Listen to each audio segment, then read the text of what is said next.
সালামু আলাইকুম। পরিবারকে সুখে রাখার জন্য আমরা কত কিছু না করি মধ্যবিত্তরা। এই যে দেখতেছেন ভিডিওতে, এক পাকিস্তানি ভাই কাজরত অবস্থায় স্ট্রোক করেছে। তার হার্ট পুশ করা হইতেছে যেন হার্ট সচল থাকে।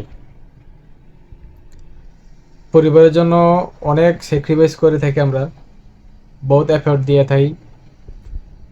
তো এরকম শুধু একটা না, হাজার হাজার এরকম ঘটনা আছে যে এক এক প্রবাসী কতটা কষ্ট করতেছে দেশের বাহিরে, এটা হয়তো পরিবার জানে না। এই পাকিস্তানি ভাই তার উদাহরণ। আসলে পরিবারকে সুখে রাখার জন্য কত কিছু করি আমরা। আর বিশেষ করে একটু আরব কান্ট্রিতে এখন বেশি গরম চলতেছে।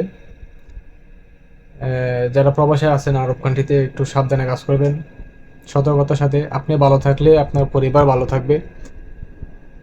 আপনার নিজের প্রতি খেয়াল রাখা আপনার খুবই দরকার। আপনার খেয়াল অন্য কেউ রাখবে না। তো যারা গরমে কাজ করেন এরকম সাথে কিছু জুস রাখবেন, বাসা থেকে জুস বানিয়ে এনে রাখতে পারেন, বা কিছু পানি রাখবেন। একটু সাবধানে কাজ করতে হবে। তাছাড়া পরিণতি দেখছেন কীরকম হয়েছে। তারপরেও এই বাড়িটার জন্য অনেক দোয়া করি আল্লাহর কাছে, যেন বাড়িটাকে আল্লাহ জলদি সুস্থ করে দেব। এটার নামই প্রবাস। এখানে কাজ দেখে কেউ চেহারা দেখে না, আপনার কাজে আপনার মূল্যায়ন করে।